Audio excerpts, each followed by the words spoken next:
Hello friends, എല്ലാവർക്കും നമസ്കാരം. നിങ്ങൾ ഏവരും കാത്തിരിക്കുന്ന രേവതിയുടെയും സച്ചുടെയും നാളത്തെ വിശേഷത്തിലേക്ക് എല്ലാ കൂട്ടുകാർക്കും സ്വാഗതം. എല്ലാവർക്കും നല്ലൊരു ശുഭരാത്രി നേർന്നുകൊണ്ട് തന്നെ നാളത്തെ വിശേഷത്തിലേക്ക് കിടക്കാം. ആരെങ്കിലും ആദ്യമായിട്ട് നമ്മുടെ ചാനൽ കാണുന്നുണ്ടെങ്കിൽ ഒന്ന് സബ്സ്ക്രൈബ് ചെയ്ത് വെച്ചോളൂ കേട്ടോ.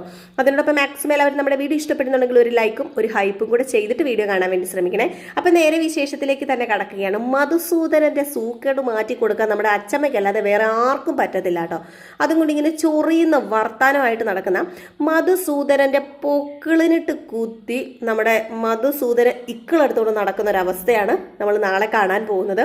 അവിടെയും ഇവിടെയും ഒക്കെ നിന്ന് സച്ചിനെയും രേവതിനെയും അപമാനിക്കാവുന്നതിൽ മാക്സിമം അപമാനിച്ചുകൊണ്ട് രവീന്ദ്രനെയൊക്കെ ഇരിക്കുന്ന നമ്മുടെ മധുസൂദൻ ഒരു ഫോൺ വിളിച്ചോണ്ട് അങ്ങോട്ട് പോയല്ലോ. ഏതായാലും ഇവനിട്ടൊരു പണി കൊടുത്തില്ലേ ശരിയാവില്ലെന്ന് പറഞ്ഞ് ഫോൺ വിളിച്ച് ആ ഒരു ശ്രദ്ധയിലായിപ്പോയ നമ്മുടെ മധുസൂദനന്റെ അടിവയറിനിട്ട് കൂത്തി പിരുത്തെടുക്കുകയാണ് നമ്മുടെ അച്ചമ്മ. ഏതായാലും ഈ ഒരു സമയത്ത് വല്ലാത്തൊരവസ്ഥയിലായി പോയി. ഒന്നും സംസാരിക്കാൻ പറ്റുന്നില്ല. എന്തോ ആകെ മൊത്തത്തിലൊരു വല്ലാത്തൊരവസ്ഥ അയാൾക്ക് മധുസൂദൻ വേദന കൊണ്ട് കിടന്ന് പുളയാണ് കേട്ടോ. ഏതായാലും ഈ വേദന കൊണ്ട് പുളയുന്ന മധുസൂദനന്റെ അടുത്തേക്ക് ആൾക്കാരെല്ലാവരും ഓടി വന്ന് തടിച്ചുകൂടി. അങ്ങനെ നമ്മുടെ മഹിമയും വന്നു. എന്തു പറ്റി ഏട്ടാ എന്ന് ചോദിക്കുന്നുണ്ട്. പറയാൻ പറ്റുമോ തൻ്റെ പൊക്കിളിനിട്ട് അച്ചമ്മ കുത്തിന്ന്? നാട്ടുകാരുടെ മുമ്പിൽ വെച്ച് അതൊക്കെ പറഞ്ഞു കഴിഞ്ഞിട്ടുണ്ടെങ്കിൽ അച്ചമ്മയുടെ ഒരു കൈക്കേ ഉള്ളോ മധുസൂദൻ എന്ന് ബാക്കിയുള്ളവർ ചിന്തിച്ചു പോകുമല്ലോ. അപ്പൊ അതുകൊണ്ട് തന്നെ എന്താണ്, നമ്മുടെ മധുസൂദനൻ ആരോടും കാര്യങ്ങളൊന്നും പറയുന്നില്ല. അച്ചമ്മ അവിടെ നിന്ന് ആസ്വദിക്കുകയാണ് കേട്ടോ ഇതൊക്കെ കണ്ടിട്ട്. ഏതായാലും ഈ ഒരു സമയത്ത് മഹിമയും നമ്മുടെ മധുസൂദനും കൂടെ അവിടെ നിന്ന് പോവുകയാണ്. അപ്പൊ മഹിമയും മധുസൂദനെ കൊണ്ട് മഹിമ അവിടെ നിന്ന് പോയി. പിന്നെ ഇവർക്ക് ഡ്രൈവറൊക്കെ ഉണ്ടായിരിക്കാം, അതുകൊണ്ടൊക്കെ ആയിരിക്കാം പെട്ടെന്ന് ഹോസ്പിറ്റലിലേക്ക് കൊണ്ടുപോയിട്ടുണ്ട്. ഹോസ്പിറ്റലിൽ ചെന്നാലൊക്കെ മാറുമെന്ന് ദൈവം തമ്പുരാന് മാത്രമേ അറിയത്തുള്ളൂ. അതുപോലെയാണ് പൊളഞ്ഞ വേദനയായിട്ട് നമ്മുടെ മധുസൂദൻ അവിടെ നിന്ന് പോയിരിക്കുന്നത്. 8ന്റെ പണി തന്നെയാണ് അച്ചമ്മ കൊടുത്തത്. എന്തു പറ്റിയെന്ന് ആർക്കും അറിയത്തില്ലാത്തൊരവസ്ഥ. ഏതെങ്കിലും ഫംഗ്ഷൻ കുളമാക്കാൻ പറ്റില്ലല്ലോ. ഫംഗ്ഷൻ കുളമായി പോയിട്ടുണ്ടെങ്കിൽ ശരിയാവില്ലല്ലോ. അപ്പൊ ഇതിനിടയിൽ നമ്മുടെ പ്രിയയും ഫംഗ്ഷനിലേക്ക് വരുന്നുണ്ട്. പ്രിയയുടെ കാലൊക്കെ ചെറിയ രീതിയിൽ ഭേദമൊക്കെ ആയി, ഹോസ്പിറ്റലിലൊക്കെ കൊണ്ടുപോയി. ഏതായാലും ഫംഗ്ഷനിൽ വിളിച്ചത് കൊണ്ട് തന്നെ നമ്മുടെ വർഷയുടെയും ശ്രീകാന്തിന്റെയും ഫംഗ്ഷനിൽ പ്രിയ വരുന്നുണ്ട്. പ്രിയ വന്നപ്പോൾ നമ്മുടെ വർഷയാണെങ്കിൽ ചെറിയൊരു രീതിയിലുള്ള തെറ്റിദ്ധാരണ എനിക്കുണ്ടായി, സോറി എന്നൊക്കെ പറയുന്നുണ്ട്. നമ്മുടെ ശ്രീകാന്തും പറയുന്നുണ്ട് വരണ്ടായിരുന്നല്ലോ, എന്തിനാ വെറുതെ ഈ കാല് വെച്ച് വന്നത് എന്ന്. ഏതായാലും നമ്മുടെ പൂർണ്ണമായിട്ടും വർഷയുടെ ഡൗട്ടൊക്കെ അങ്ങ് മാറുകയാണ്. അങ്ങനെ നമ്മുടെ പ്രിയ ആയിട്ടുള്ളൊരു സംഭാഷണമൊക്കെ കാണിക്കുന്നുണ്ട്. ഇതിനിടയിൽ നമ്മുടെ ശ്രുതി ആണെങ്കിൽ അതിലേ നടന്ന് കേക്ക് കഴിക്കുകയും ആഹാരം കഴിക്കുകയും അങ്ങനെയുള്ള ധൃതിയിലാണ്. ശ്രുതിനെ വിളിച്ചുകൊണ്ട് വേഗം പോകുന്നു, കേക്ക് കഴിക്കുന്നു, അത് കഴിക്കുന്നു, ഇത് കഴിക്കുന്നു. അപ്പൊ ആ ഒരു ഇതിലാണ് കേട്ടോ. ഏതായാലും മധുസൂദനൻ 8ന്റെ പണി കിട്ടി. മധുസൂദൻ അങ്ങോട്ട് പോവുകയും ചെയ്തു. ഫംഗ്ഷൻ നല്ല രീതിയിൽ തന്നെ നടക്കുകയും ചെയ്തു. അപ്പൊ ഫംഗ്ഷന്റെ കാര്യങ്ങളൊക്കെ കഴിഞ്ഞു. പിന്നെ ഒരു സോങ്ങിന്റെ കാര്യം ഞാൻ നിങ്ങളോട് പറഞ്ഞായിരുന്നില്ലേ. നമ്മുടെ ഫംഗ്ഷൻ ഇടയിൽ ഒരു ചെറിയൊരു സോങ് ഒക്കെ വെക്കുന്നുണ്ടേ. ഒരു പാട്ടുകാരൻ വന്ന്, നമ്മുടെ വർഷയ്ക്ക് ഇഷ്ടമുള്ള ഒരു പാട്ടുകാരൻ വന്നാണ് ആ പാട്ടൊക്കെ പാടുന്നത്. നമ്മുടെ തമിഴ് വേർഷനിൽ അതുണ്ട്. ഇനിയിപ്പോൾ മലയാളത്തിൽ നാളെ നമുക്കതുണ്ടോ എന്ന് കൺഫേം അല്ല കേട്ടോ.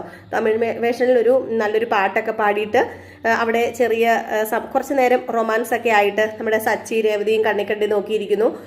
അതുപോലെ നമ്മുടെ ശ്രുതിയും കണ്ണിക്കണ്ണി നോക്കിയിരിക്കുന്നു. വർഷയും ശ്രീകാന്തും കണ്ണിക്കണ്ണി നോക്കിയിരിക്കുന്നു. കൈകൾ കോർത്ത് പിടിക്കുന്നു. അപ്പൊ അങ്ങനെയുള്ള കുറച്ച് സീനുകളൊക്കെ കാണിക്കുന്നുണ്ട്.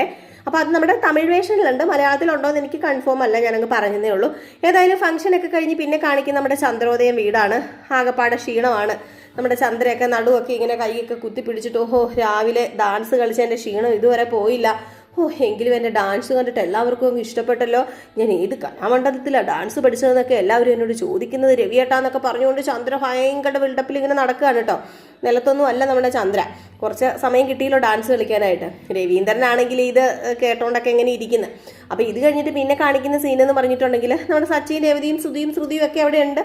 അവരൊക്കെ പതുക്കെ റൂമിൽ നിന്നൊക്കെ വരുന്നു. അപ്പൊ എല്ലാവരും ഭക്ഷണമൊക്കെ കഴിച്ചിട്ട് കിടക്കാനൊക്കെ ഇങ്ങനെ തയ്യാറാക്കി എടുക്കുമ്പോഴത്തേക്കാണ് നമ്മുടെ ശ്രീകാന്ത് വർഷയും കൂടെ ഒരു ചെറിയ ഗിഫ്റ്റൊക്കെ ആയിട്ട് രേവതിയുടെ സച്ചിയുടെ അടുത്തേക്ക് വരുന്നത്.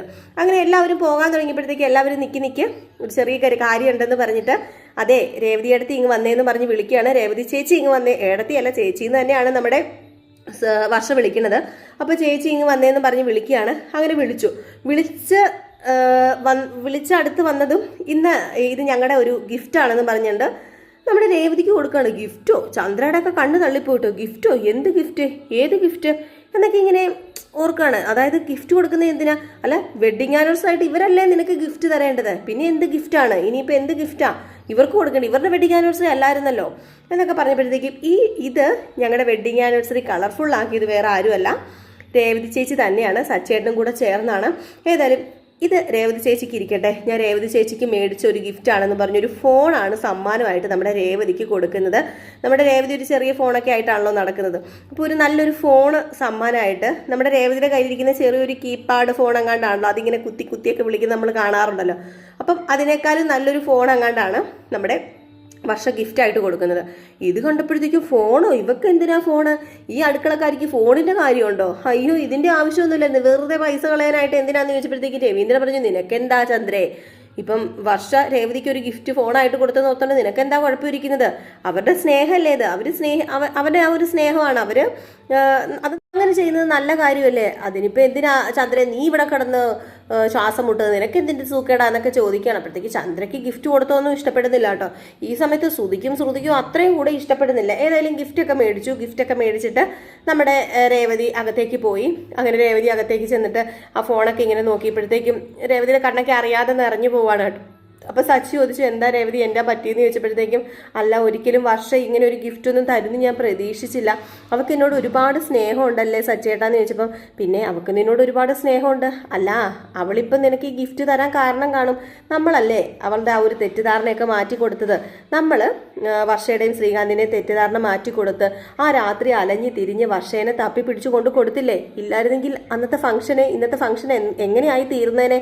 അപ്പോൾ രേവതി നീ എടുത്ത എഫേർട്ടിന് അല്ലെങ്കിൽ നമ്മളെടുത്ത എഫേർട്ടിനാണ് ഈ ഗിഫ്റ്റ് തന്നത്, അതിനിപ്പോൾ എന്താ, അവൾ നല്ല കുട്ടിയാണെന്ന് എനിക്കറിയാം, അവൾ വലിയ വീട്ടിലെ കുട്ടിയൊക്കെയാണ്, ഇന്ന് അവൾ പറഞ്ഞല്ലോ എന്നെ ഒരുപാട് രീതിയിൽ അവൾ എന്താ പറയുക തെറ്റിദ്ധരിച്ചിരുന്നു, അതുപോലെ ഞാനും അവളെ ഒരുപാട് രീതിയിൽ തെറ്റിദ്ധരിച്ചിരുന്നു, അവൾ വലിയ വീട്ടിലെ കുട്ടിയാണെന്നും അവൾ നമ്മളെപ്പോലെ ഒന്നും അല്ലെന്നും ഒക്കെയാണ് ഞാൻ ഓർത്തത്. പക്ഷെ അങ്ങനെയൊന്നും അല്ല,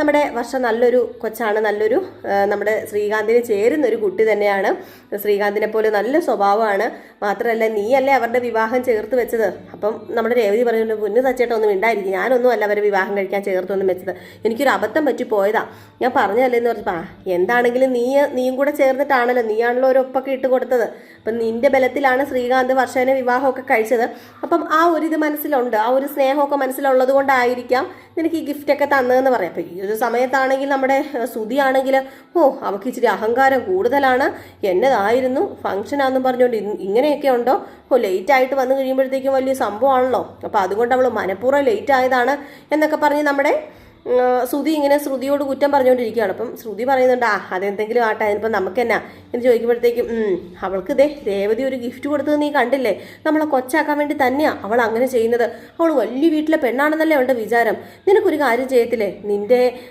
നിന്റെ ഇളയച്ചനോടൊക്കെ പറഞ്ഞ് എന്തെങ്കിലുമൊക്കെ ഈ വീട്ടിന് വേണ്ടി ചെയ്യുമായിരുന്നെങ്കിൽ നീ വലിയ ആളാവത്തില്ലായിരുന്നു എന്ന് ചോദിച്ചപ്പോഴത്തേക്കും, ചെയ്തതൊക്കെ എനിക്ക് മതിയായി, എൻ്റെ അച്ഛൻ മരിച്ച തലയുടെ മണ്ടയിൽ നിൽക്കുകയാണ്, ഇനിയിപ്പോൾ ഞാൻ ഓരോന്ന് ഇങ്ങോട്ടേക്ക് കൊണ്ടുവരാം, എൻ്റെ പൊന്നു എൻ്റെ പൊന്നു സുധി ഇപ്പം ചെയ്യേണ്ടത് വേറൊന്നുമല്ല, എങ്ങനെയെങ്കിലും ബിസിനസ് ഒന്ന് സെറ്റാക്കി എടുക്കാൻ നോക്ക്, 10-30 ലക്ഷം രൂപയാണ് കടം കിടക്കുന്നത്, അതൊന്ന് നേരെ ചൊവ്വേ കൊണ്ടുവരണ്ടേ എന്നൊക്കെ ചോദിച്ചാൽ അവരിങ്ങനെ സംസാരിക്കുകയാണ് കേട്ടോ. അപ്പോൾ ഇതിനിടയിൽ പിന്നെ കാണിക്കുന്ന ഒരു സീനെന്ന് പറഞ്ഞാൽ, നമ്മുടെ ശ്രുതിയും മീരയും കൂടെ ആന്റണീനെ പോയി കാണാൻ ചെല്ലുന്നുണ്ട്.